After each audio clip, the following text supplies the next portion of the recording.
नमस्कार, मैं रवि कुमार मिश्रा। आप देख रहे हैं न्यूज़ 18। इस बार गणतंत्र दिवस बेहद खास है क्योंकि इस बार भारत को अपने संविधान लागू किए 75 वर्ष पूरे हो रहे हैं। पर क्या आपको पता है कि आज़ादी के कई वर्षों बाद भी आम नागरिक अपने राष्ट्रीय ध्वज से वंचित रहा। मगर इस मुहिम को लड़ने वाले मशहूर उद्योगपति और सांसद नवीन जिंदल हमारे साथ मौजूद हैं, जिनके कारण एक आम नागरिक आज अपने राष्ट्रीय ध्वज को बड़े गर्व के साथ लहरा सकता है। जिंदल साहब, बहुत बहुत धन्यवाद, आपने हमें समय दिया। जैसा कि मैंने जिक्र किया कि कई लोग ये बात नहीं जानते कि इस मुहिम के पीछे आपने काफ़ी लंबी लड़ाई लड़ी है। हम जानना चाहेंगे कि आखिर आपने ही ये क्यों सोचा, क्योंकि आज़ादी के कई वर्षों बाद कभी किसी ने ये नहीं सोचा कि एक आम नागरिक को भी अधिकार है अपने राष्ट्रीय ध्वज को गर्व के साथ वो फहरा सके। जब मैं 1990 में मैं पढ़ने के लिए अमेरिका गया तो मैंने अमेरिका में देखा कि लोग बाग अपने अमेरिका का झंडा अपने अपने घरों के ऊपर, दफ्तरों में, गाड़ियों के ऊपर बहुत गर्व से फहराते थे।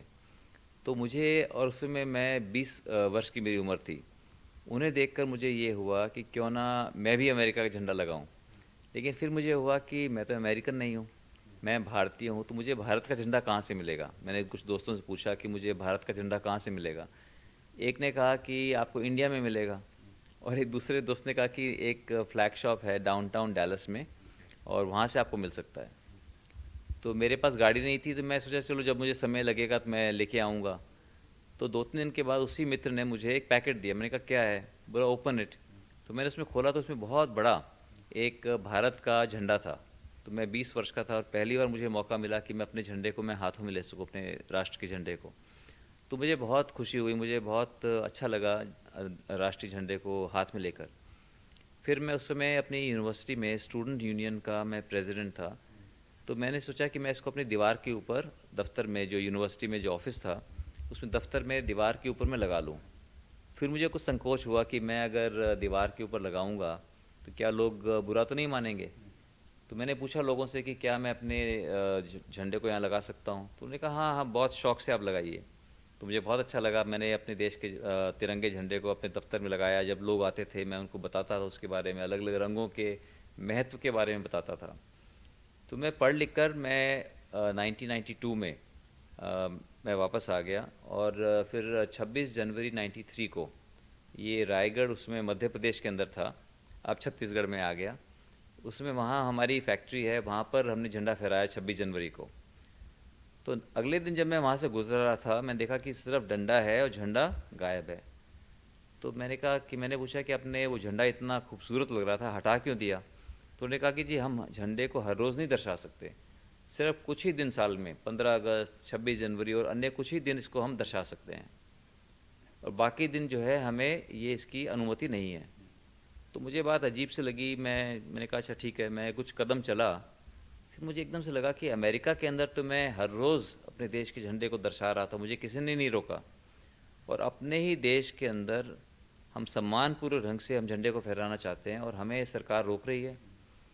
तो मैंने कहा ये गलत है। तो फिर मैंने कहा नहीं, हम हर रोज़ झंडे को हम दर्शाएंगे, सम्मानपूर्वक ढंग से सूर्योदय के साथ इसको फहराएंगे और सूर्यास्त पर इसको हम उतारेंगे, तो देखेंगे कि क्या होता है।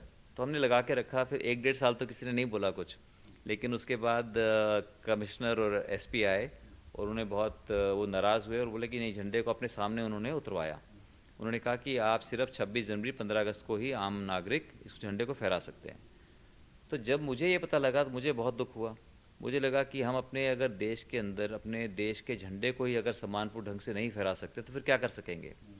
जितने मेरे दोस्त थे जो हम अमेरिका पढ़ने के लिए गए थे, करीब 24-25 थे, वो सब के सब अमेरिका में रह गए। लेकिन मेरे मन में था कि अगर मुझ में दम है तो मैं भारत आकर अपने भारत को अमेरिका से भी अच्छा बनाऊंगा। फिर मुझे लगा कि अगर अपने देश के झंडे को ही अगर मैं नहीं फहरा सकता तो फिर मैं क्या कर पाऊंगा। तो फिर मैंने इसके बारे में पूरा मैंने अध्ययन किया और ये पाया कि झंडे को फहराने से जो हमें रोकता था वो था flag code of India. Flag code of India, या हिंदी में कहें तो झंडा संहिता, वो केवल सरकारी निर्देश हैं। और ये मैंने कानून के विशेषज्ञों से भी बात की। उन्होंने कहा कि हमारा जो इसके ऊपर जो एक्ट है, prevention of insult to national honour act 1971, वो सिर्फ ये कहता है कि आप झंडे का अपमान नहीं कर सकते।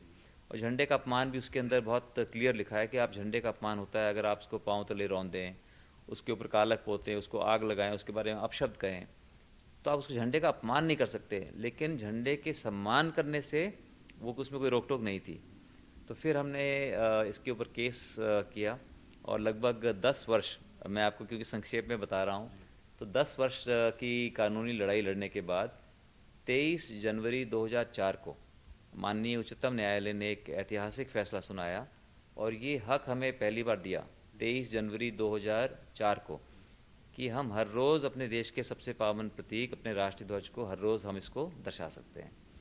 तो ये पहली बार हमें मौका मिला कि हम अपने राष्ट्रीय ध्वज को हर रोज़ दर्शा सकते हैं और तब से हम इसके पीछे लगे हुए हैं। अब उन बातों को भी बहुत साल हो गए, उन बातों को भी अब हम उसकी 21वीं हम सालगिरह मना रहे हैं। अभी इस 23 जनवरी को ये 21वीं सालगिरह होगी इस ऐतिहासिक निर्णय की, सुप्रीम कोर्ट के निर्णय की, और जिससे पूरे देश के अंदर एक क्रांति आई और घर घर में आज आप देखेंगे कि लोग बाग बहुत गर्व से झंडा फहराते हैं। और माननीय मोदी जी ने भी एक पूरा एक ये अभियान छेड़ा, हर घर तिरंगा। तो मैं उसमें यही जुड़ना चाहता हूँ कि हर घर तिरंगा, हर दिन तिरंगा, ताकि हर रोज़ हर दिन हम अपने राष्ट्रीय ध्वज से प्रेरित होकर अपने आप को देश के प्रति समर्पित कर सकें।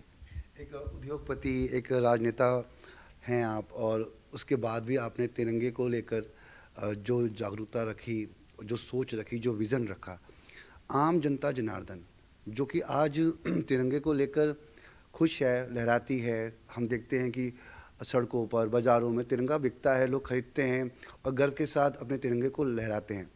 मगर जो प्रोटोकॉल फॉलो करना होता है, जैसा आपने बताया कि सुबह उसको फहराना होता है, शाम को सूरज ढलने के बाद उसको उतारना होता है, उसके प्रति जो सम्मान है वो कितना ज़रूरी है, जितनी जागरूकता होनी चाहिए। देखिए वो ज़रूरी है, लेकिन ज़्यादा प्रोटोकॉल के चक्कर में भी नहीं पड़ना चाहिए, क्योंकि ये प्रोटोकॉल जो है लोगों को डराते हैं। तो इसी के लिए जो है हमेशा मैं इसमें संघर्षरत रहा कि हम झंडे को कहीं भी दर्शा सकें, रात को भी दर्शा सकें, किसी भी मटेरियल का बनाओ। ये ज़रूरी नहीं है कि सिर्फ खादी का बनाओ, चाहे खादी हो, चाहे पॉलिएस्टर है, चाहे नायलन है, किसी भी चीज़ का बनाओ, ताकि लोग बाग अपने देश के सबसे पावन प्रतीक को दर्शाएं। तो इसके लिए जो है हमने संघर्ष किया और फिर सरकार ने इसकी अनुमति दे दी थी 2009 के अंदर, और तब से जो है आप किसी भी मटेरियल का झंडा लगा सकते हैं, आप इसको दिन रात लगा सकते हैं। और अभी हाल में ही कुछ साल पहले सरकार ने बिल्कुल स्पष्ट कर दिया कि इसमें कोई भी ना तो कोई कानूनी उल्लंघन है, ना ही इसके अंदर झंडे का अपमान है। हमें जो सबसे जो महत्वपूर्ण बात है वो ये है कि हम अपने देश के सबसे पावन प्रतीक अपने राष्ट्रीय ध्वज को दर्शाएं, उससे प्रेरित होकर एक अच्छे नागरिक बने, अपना काम अच्छे से करें और हम सब मिलकर अपने भारत को एक विकसित भारत बनाएं जिसके अंदर सभी संपन्न हो, खुशहाल हो। आपकी एक मुहिम आपने चालू की है, मेरा धागा, मेरा तिरंगा मेरा देश। इस मुहिम के बारे में जानना चाहेंगे और विज़न क्या है आगे का? देखिए फ्लैग फाउंडेशन के अंदर हम तरह तरह की मुहिम छेड़ते रहते हैं। जैसे हमने पहले पेंटिंग एग्जीबिशन की कि बहुत से पूरे देश के जो पेंटर्स हैं उन्होंने तिरंगे झंडे से प्रेरित होकर के पेंटिंग्स बनाई। फिर हमने फ़ोटो की हमने एग्जीबिशन की, तो जगह जगह हज़ारों लोगों ने हमको अपने फ़ोटोज़ खींच खींच करके हमें दिए, जिसकी हमने प्रदर्शनी लगाई, किताब बनाई, किताब के अंदर डाला। और अब हमने ये कोशिश की है कि पूरे देश से हज़ारों लोगों ने इसमें हिस्सा लिया, लोगों ने धागा भेजा, अलग अलग रंगों के धागे को भेजा। तो ये हज़ारों लोगों से जो धागा हमको मिला पूरे देश में से, उससे हम झंडा बनाएं, ताकि ये जो झंडा है एक ये भी एक प्रतीकात्मक कदम है कि ये झंडा, इस झंडे के पीछे देश के 150 करोड़ लोगों की भावनाएं जुड़ी हुई हैं और उसका एक प्रतीकात्मक कदम है कि लोगों ने झंडा धागा भेजा, उससे हम झंडा बनाएंगे और फिर ये झंडा हम भेंट करेंगे हम माननीय प्रधानमंत्री जी को, माननीय राष्ट्रपति को, और ताकि इस झंडे को वो दर्शाएं। तो इससे पूरे देश की एक भावना को हमने जोड़ने का प्रयास किया है। विज़न जो है इसको लेकर जो आपने ये रखी है, उससे फीडबैक कैसा मिल रहा है? मतलब ऐसा आपने बताया कि कई लोग भेज रहे हैं, तो लोगों में इतनी जिज्ञासा, जागरूकता है इसके प्रति, तभी इतना अच्छा फीडबैक मिल रहा है आपको? जी, तो लोगों में, क्योंकि राष्ट्रीय ध्वज से सभी लोग जुड़े हैं और सभी राष्ट्रीय ध्वज को लेकर के आप देखेंगे कोई कंट्रोवर्सी नहीं है, सभी लोगों की भावनाएं से जुड़ी हुई हैं। और हम भी यही चाहते हैं कि इसको भावनाओं को बढ़ाया जाए, और ये प्रतीकात्मक कदम है जैसे मैंने बताया, और लोग बाग इससे भावनात्मक रूप से जुड़े हुए हैं, तो उसका एक कदम है। और आगे चल के फ्लैग फाउंडेशन ऑफ इंडिया हम प्रयास करेंगे कि किस तरह से हमारा तिरंगा झंडा, क्योंकि आप देखेंगे आज लाखों झंडे पूरे देश के अंदर दर्शा रहे हैं, और करीब 750-800 तो बड़े बड़े झंडे हैं जिसको हम मॉन्यूमेंटल फ्लैग्स कहते हैं। तो हमारा ये भी प्रयास होगा कि हमारा झंडा ये स्वच्छ हवा में सांस ले। आज हमारे देश के अंदर सब जगह जगह बहुत प्रदूषण है, दिल्ली की राजधानी में तो सांस लेना मुश्किल है, इतना प्रदूषण है।